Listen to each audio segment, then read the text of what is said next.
battered, bound, and abandoned to face a slow, agonizing death suspended from a tree deep within the shadowed woods, the ropes binding. Emily Carter's wrists had chewed through her skin, stretching her arms wide across a thick overhead limb. A third rope coiled around her throat, leaving her no choice but to strain upward with weakening arms or face strangulation.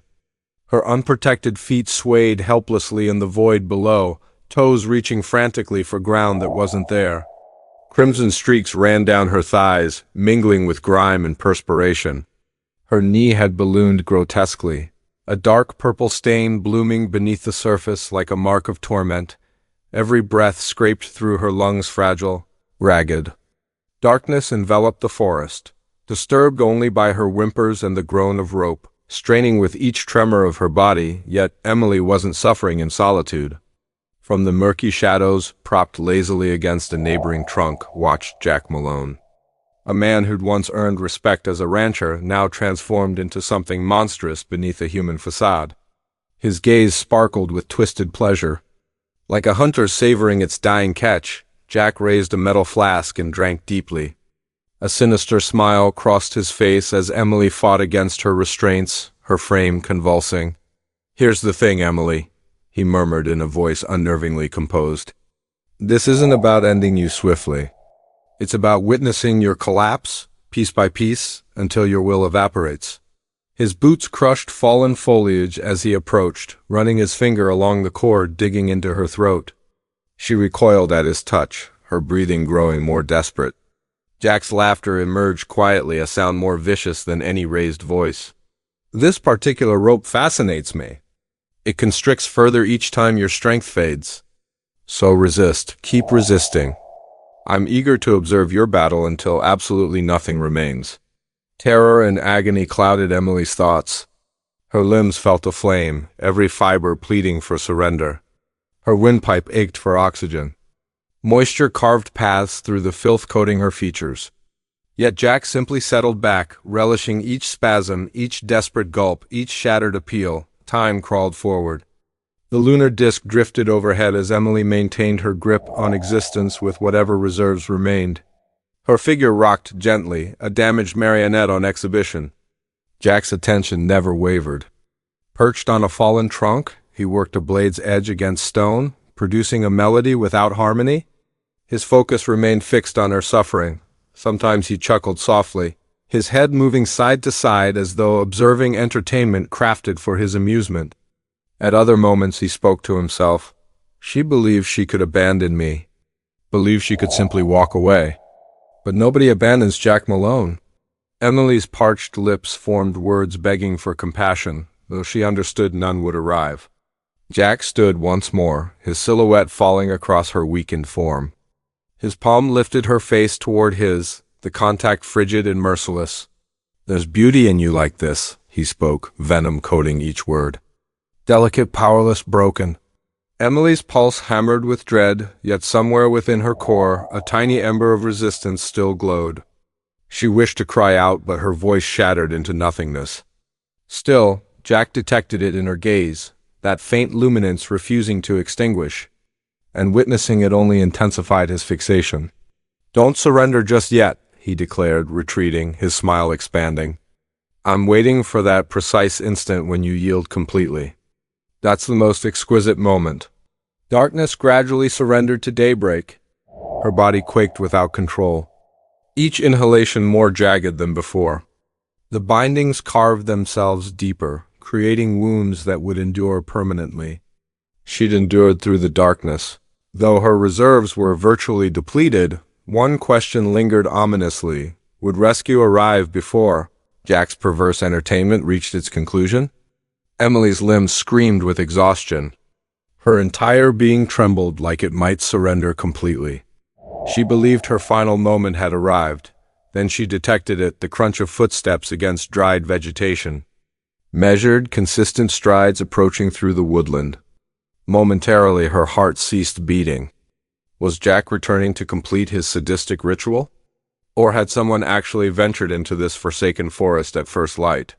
Emerging from the gloom came William Dawson. The locals knew him as Will, approaching 50 with powerful shoulders, skin toughened by countless seasons outdoors. He moved with the composure of someone who'd witnessed too much. Will wasn't perfect, but possessed a determined nature that compelled him to intervene when others wouldn't. When his vision fell upon Emily, suspended from that limb, he became motionless. The sight struck him with the force of a physical blow. This transcended simple cruelty. This was pure malevolence. His rifle dropped groundward as he surged forward. "Hang on there," he muttered, his hunting blade working through the bindings. Emily gasped as pressure released from her throat, her body falling into his embrace. Air rushed as desperately into her lungs, and for the first time throughout that endless night, breathing came without suffering. Will supported her weight. "Easy there. You're secure now. I've got you." His tone carried roughness, yet genuine compassion threaded through, the kind that inspires belief. But security proves fleeting out here. A gunshot's crack shattered the morning stillness. Tree bark exploded mere inches from Will's skull. Jack Malone had returned, weapon ready, rage burning in his expression. "Release her, Dawson," Jack snarled from the vegetation. "She's mine." Will didn't waste breath on conversation. Positioning Emily behind him, he produced his revolver and returned fire. His bullet struck earth near Jack's feet, driving him toward cover. "Move!" Will urged Emily as he dragged her toward his tethered horse. She could barely remain upright, but the desperation in his command propelled her onward. Another shot echoed. Will groaned as lead grazed his torso, tearing through cloth and flesh. Scorching pain erupted, but he maintained momentum. He lifted Emily onto the mount and climbed up behind her. The animal reared, then bolted down the forest path as additional bullets snapped through the air behind them, limbs lashed past. Morning atmosphere filled with powder smoke and stirred earth. Emily gripped Will tightly, moisture mixing with perspiration, her pulse racing with both terror and gratitude simultaneously. Behind them, Jack's voice resonated through the trees, a roar of fury that guaranteed he wouldn't cease. Not until she belonged to him again, but Emily understood something Jack didn't. She'd escaped him once before. And this time she'd prefer death to returning to his control. What would transpire when Jack's obsession propelled him to pursue them across the untamed wilderness? The mount thundered down the path, hoofbeats echoing like storm drums through the vacant forest.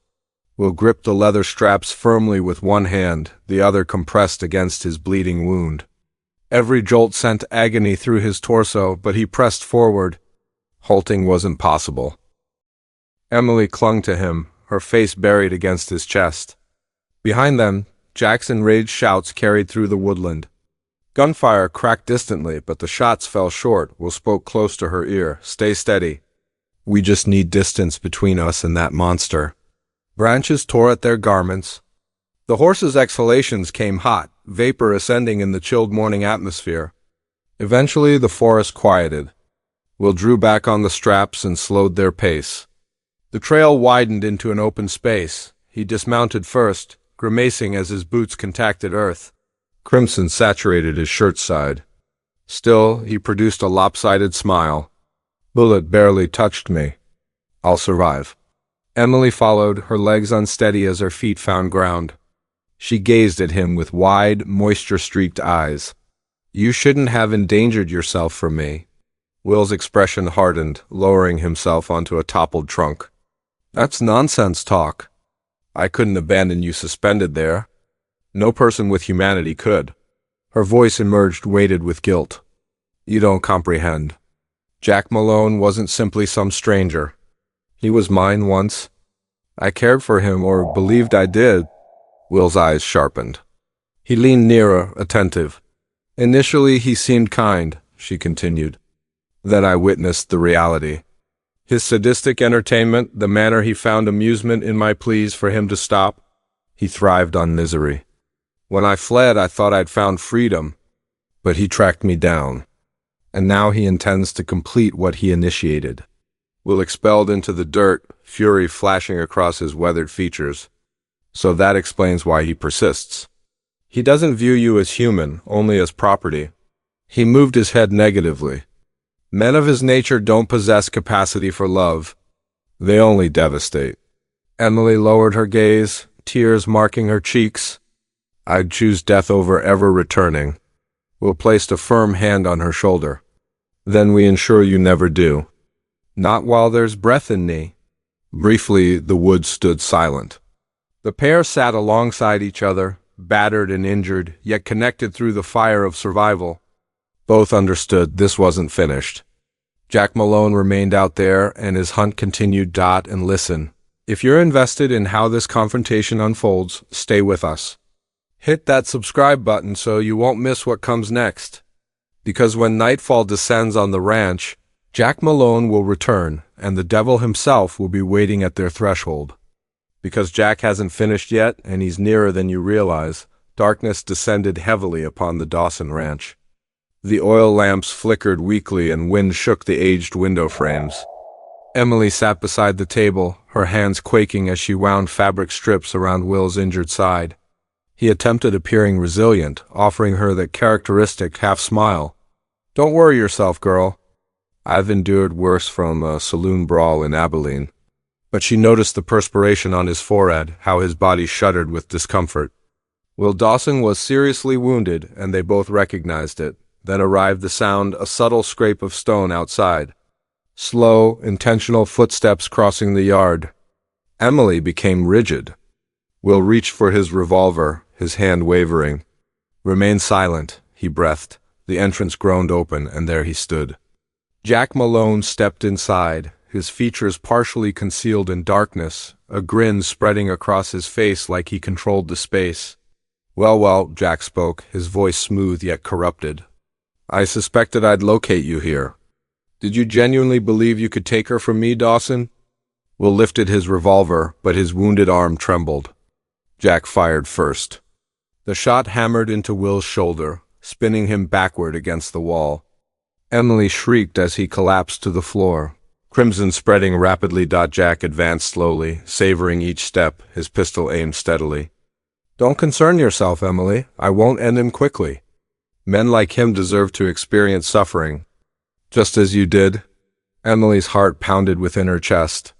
She glanced at Will, barely aware, struggling to raise his weapon. Then she looked at Jack, the man she'd once thought she loved, now a demon in human form. Something within her fractured. Her fear burned away, replaced by fury more intense than anything she'd previously experienced. She seized the nearest object within reach, a weighty iron lantern from the table. With a scream torn from her soul's depths, Emily swung with complete force. The lantern crashed into Jack's skull with a nauseating crack. His grin vanished instantly, his eyes widening with shock as he staggered backward. Emily didn't halt. Years of suffering, nights of terror, every bruise, every mark, every instant of degradation powered her. She struck repeatedly until Jack Malone lay motionless on the floor, blood pooling beneath him. Her chest rose and fell heavily, tears and sweat cascading down her features. For the first time in years, she was liberated. Will's weakened voice penetrated the stillness. Emily, it's finished. But was it truly finished? Emily stood above Jack Malone's body, her chest heaving, her hands still trembling from the strikes she'd delivered. The ranch's silence felt oppressive, interrupted only by the soft crackling of lamplight. For the first time, she felt his shadow's weight lift from her shoulders. The man who'd tormented her, who'd stolen her freedom, who'd attempted to shatter her spirit, he was gone. And she had been the one to end it. She released the iron lantern, her fingers abraded, and rushed to Will's side. He appeared pale, bleeding, but alive.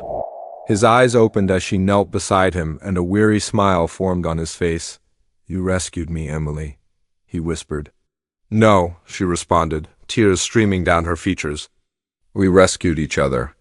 As dawn's first light crept through the aged ranch house's gaps, Emily assisted Will to his feet. Together, they stepped outside into the vast open territory extending beyond sight. The atmosphere felt cool, the horizon painted golden by the ascending sun. It was a fresh day, not merely for them, but for what they'd chosen to believe, that regardless of how damaged, regardless of how much pain someone carried, there always existed a chance to resist, to stand tall again, to reclaim life from darkness's grasp. Emily gazed across the prairie, her hand resting gently on Will's arm. She'd been a victim. Now she was something more, a survivor, and with Will beside her. She understood she'd never face the world in isolation again. Perhaps that's the lesson. We're meant to absorb that even in the harshest environments. Even when evil appears stronger, the human spirit can ascend. But what about you? If you were in Emily's position, would you have discovered the strength to resist, or would you have allowed despair to claim you? This tale reminds us that courage doesn't arrive easily and doesn't arrive without pain. It arrives in the darkest hour when surrender feels simpler. And yet, we refuse to release our grip. So, if this journey touched you, if you experienced Emily's fight and Will's bravery deep within your chest, give this story a like right now and subscribe so you won't miss the next tale from the Wild West where survival, justice, and love collide beneath the scorching sun. Because out here on the frontier, every conclusion is simply the beginning of another story.